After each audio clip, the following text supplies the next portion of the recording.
Encounter पहले भी होते थे, अब भी हो रहे हैं और आगे भी होंगे, मगर एनकाउंटर से बड़ी इतनी जंग होगी हमारी, जंग के बाद फिर सीज फायर करना पड़ा। तो इसका मतलब ये है कि जब तक आप रिकंसिलेशन, डायलॉग, डिबेट नहीं करेंगे, आपस में डिस्कशन नहीं करेंगे, ये एनकाउंटर भी चलते रहेंगे और खुदा ना खास्ता हम हमेशा जंग के दहाने पे रहेंगे। इसलिए dialogue and reconciliation is the only way forward. ये सारे तमाम जो हमारे यहाँ सीनियर लीडर हैं उनको लेके, इनको तो मुझे लगता है इनका तारुफ कराने की जरूरत नहीं है। सीनियर रहे हैं वहाँ और काफी सालों से एमएलए रहे हैं और बहुत मेहनत की है। जो असली जो नेशनल कॉन्फ्रेंस एक वक्त में होती थी उसके बड़े जबरदस्त वर्कर रहे हैं, फिर लीडर भी रहे हैं। तो आज मुझे बहुत खुशी है कि ये हमारी जमात को ज्वाइन कर रहे हैं। खुशी इसलिए नहीं है सिर्फ कि ये कोई असेंबली सीट है तो फिर हमारी वहाँ, खुशी इसलिए है कि इस वक्त जम्मू कश्मीर बहुत मुश्किल हालात से गुजर रहा है और ऐसे में जैसे कि आपने देखा कि आज 5 अगस्त को 6 साल हो जाएंगे तकरीबन जब जम्मू कश्मीर की तबाही के, जम्मू कश्मीर को टुकड़े में बांटा गया, इख्तियारात छीने गए, सब कुछ। तो उसके बावजूद जो माहौल बना है, गुठन है, बात नहीं कर सकते हैं आप, रोज छापे, रोज तकलीफ। और अब लोगों ने बहुत बड़ी तादाद में यहाँ एक सरकार को चुना था ये सोच के कि शायद कुछ बदल जाएगा, कोई तब्दीली आएगी, कुछ चेंज होगा। अगर कुछ नहीं होगा तो कम से कम हम सर उठा के जी सकेंगे, मगर लगता है कि वो ऐसा कुछ हुआ नहीं। हालात बिल्कुल वैसे हैं जैसे पहले थे, वही मुश्किलात हैं, वही जेलों में हमारे नौजवान हजारों के तादाद में बंद पड़े हैं, कोई पूछता नहीं। अगर कोई बड़ा सियासी लीडर है वो भी बहुत सब तकलीफ में है, जिनके बारे में सुनती हूँ, किसी को कैंसर है, किसी को और कोई तकलीफ है, मगर कभी न कभी हम उनकी बात करते हैं। मगर जो आम कश्मीरी जेलों में है उनकी बात कोई नहीं करता है। जो गरीब है, जो जिनके माँ बाप वहां जाके केस भी नहीं लड़ पाते। हमने कोशिश की थी, ये हमारे जो एडवोकेट हैं, हमारे लॉयर हैं सुप्रीम कोर्ट के मजीद साहब, इनके जरिए कि हमें पता लगे कि जम्मू कश्मीर के जो नौजवान हैं जेलों में कितने हैं, बाहर की जेलों में कितने हैं, ताकि हम किसी तरीके से जहां हो सके हमें उनको मदद कर सके, उनको केस लड़ने में उनको थोड़ा सा मदद कर सके। पर कोई हमें लिस्ट नहीं देता, कोई बताता नहीं, इसके बारे में इंफॉर्मेशन नहीं देते हैं। तो इसी तरह बहुत मामलात हैं, बहुत मुश्किलात हैं और कुछ लोगों को जो है मुश्किलात वो वैसे के वैसे जूं के तू हैं, तो उसमें मैं ज्यादा नहीं जाना चाहती। मगर सबसे बड़ा ये है कि जो एक गुठन है, जो लगता था कि हमने अपनी जमात को चुना है तो उस गुठन से हम निकल आएंगे, उसमें कोई फर्क नहीं पड़ रहा है। बदकिस्मती से जो सरकार बनी है वो ज्यादातर यही है कि पटवारी की ट्रांसफर मैं नहीं कर सकता, बीडीओ की ट्रांसफर कौन करेगा, एलजी साहब करेंगे कि हम करेंगे, उसी में फंसे हुए हैं। बाकी नुकसान जो हो रहा था माइंस का, हमारी जो रेत बाजरी, हमारे दरिया खाली किए जा रहे हैं, एनवायरनमेंट बर्बाद हो रही है, बिजली दिन ब दिन महंगी होती जा रही है, गरीब की कमर जो है टूट रही है, बहुत मुश्किलात हैं, उसमें कोई इजाला नहीं हुआ। और इसीलिए मैं समझती हूँ कफील साहब जैसे पूरे ज़ीशूर सियासतदान जो जानते हैं, इनकी हमारी पार्टी में शमूलियत से जो हमारा एजेंडा है, खासकर जो मुफ्ती साहब का विजन है कि जम्मू कश्मीर को इस मुसीबत से बाहर निकालना है। आपने देखा कि अभी पूरे मुल्क की जो लीडरशिप है उनको भी समझ आ गया है कि ये जम्मू कश्मीर अगर आप इसको संभाल नहीं पाओगे तो पूरी दुनिया में इसका चर्चा हो जाएगा, जैसे हो रहा है, जैसे हुआ, जैसे जंग के दहाने से हम लोग वापस आए हैं।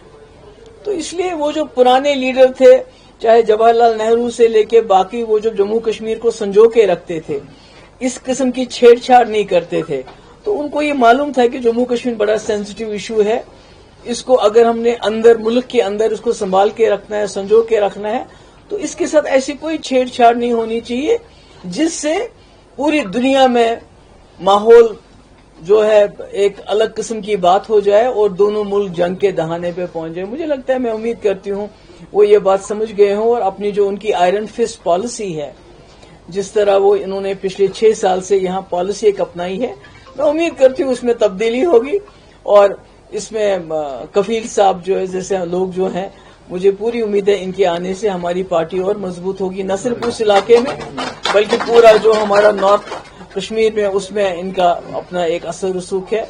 और मैं शुक्रगुजार हूं अपने जो हमारे डिस्ट्रिक्ट प्रेसिडेंट है फिरदौस साहब हैं, डॉक्टर अब्बास साहब हैं, जितने भी लोग इस वक्त लगे हुए थे कि इनको लाना है, पार्टी को मजबूत करना है, उनकी भी मैं बहुत शुक्रगुजार हूँ। Thank you so much. ज्यादा आपसे दो बातें पूछना चाहेंगे। कपिल साहब जैसे इंसान पार्टी से निकलना कौन मिठाई खान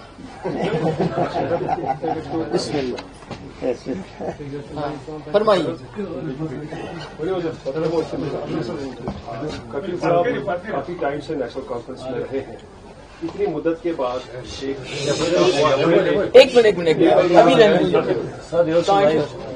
कपिल साहब जैसा इंसान इतनी मुद्दत के बाद नेशनल कॉन्फ्रेंस में निकलना, ये किस चीज के लिए इंडिकेशन करता है? जब एक इतना पुराना एमएलए जिसने कई बार काम भी किया है, लोगों की खुद इस पार्टी के साथ जुड़ा रहा है, नॉट विद उमरुल्लाह right now, some differences with him, जैसे उसने खुद कहा कि फारूकुल्लाह के साथ काफी ठीक ठाक टर्म्स रहे। जब एक एमएलए कंफर्टेबल नहीं है due to the ideological differences, फिर पॉलिटिकल सिनेरियो आप किस तरह देख रहे हैं? क्या लोग इस आइडियोलॉजी के साथ सेटिस्फाई होंगे जिन्होंने वोट दिए? दूसरा, जो आपने खुद बात कही कि 6 साल हो जाएंगे एब्लिगेशन ऑफ आर्टिकल 370 को, उसके बाद ये कहा गया था everything will be normal, development, changes and peace process. नतीजा सामने है, पहलगाम, ऑपरेशन महादेव, कल से जो कुलगाम अभी चल रहा है, कितने मारे गए अकाल में। मेरे ख्याल में कफील साहब ने खुद जवाब दिया कि ये इस वक्त पार्टी में नहीं थे कई महीनों से। पर मैं समझती हूँ कि जो पूरे जम्मू कश्मीर में जो नेशनल कॉन्फ्रेंस के साथ जिस वजह से लोग जुड़े हुए थे, जो एक आइडियोलॉजी लगती थी कि इनकी कोई ना कोई ये प्रो जम्मू कश्मीर है, ये एक वक्त में लगता था, तो मुझे लगता है कहीं ना कहीं लोगों को समझ आ गई है कि ये प्रो जम्मू कश्मीर नहीं है, प्रो पावर है।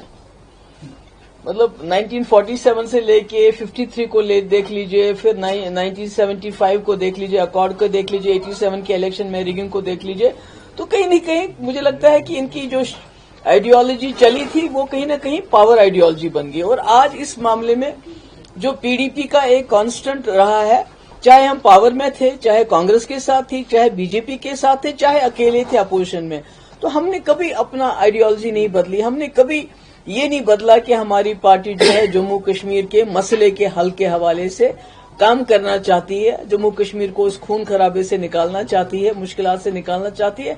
हम कहीं सरकार में रह के एक बात और सरकार से बाहर दूसरी बात नहीं करते।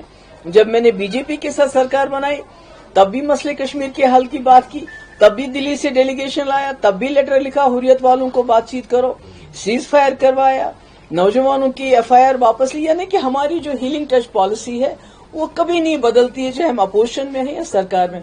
मुझे लगता है लोगों को धीरे धीरे वो बात समझ आ रही है और इसमें कफील साहब भी समझते हैं। इन्होंने एक ऐसी जमात में काम किया, इतने साल काम किया, तो कहीं ना कहीं इनको भी लगता है कि आज जो है पीडीपी की जो आइडियोलॉजी है वो शायद जम्मू कश्मीर के लिए जरूरी है। क्योंकि अगर जम्मू कश्मीर में पीडीपी बात नहीं करेगी, खड़ा नहीं होगी, तो आप यकीन मानिए ये जो नेशनल कॉन्फ्रेंस कभी कभी बात करती है वो बात करना भी बंद कर देंगे। एक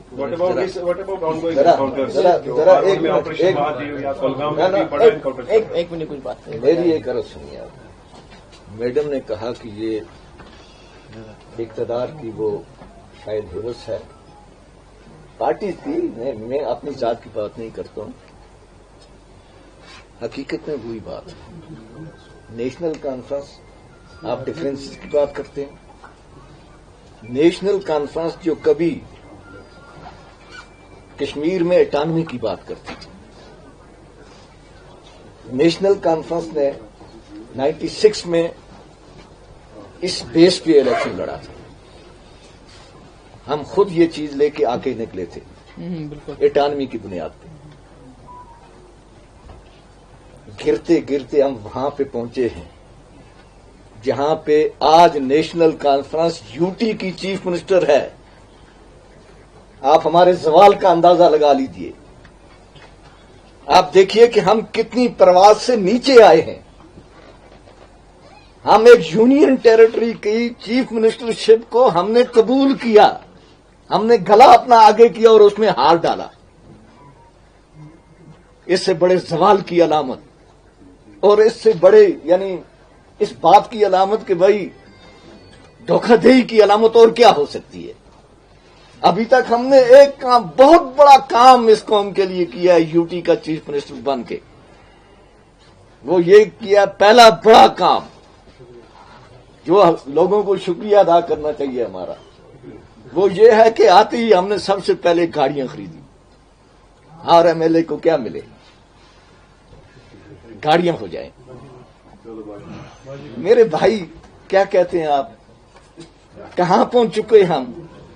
98 से ये सफर जो है 25 साल का बीच में गैप है, 25 साल में हम कितना गिरे हैं, आपका जो दूसरा कहां पहुंचे हैं। अफजल साहब, जो दूसरा सवाल आपका है कि एनकाउंटर पहले भी होते थे, अब भी हो रहे हैं और आगे भी होंगे, मगर एनकाउंटर से बड़ी इतनी जंग होगी हमारी, जंग के बाद फिर सीज फायर करना पड़ा। तो इसका मतलब ये है कि जब तक आप रिकंसिलेशन, डायलॉग, डिबेट नहीं करेंगे, आपस में डिस्कशन नहीं करेंगे, ये एनकाउंटर भी चलते रहेंगे और खुदा ना खास्ता हम हमेशा जंग के दहाने पे रहेंगे।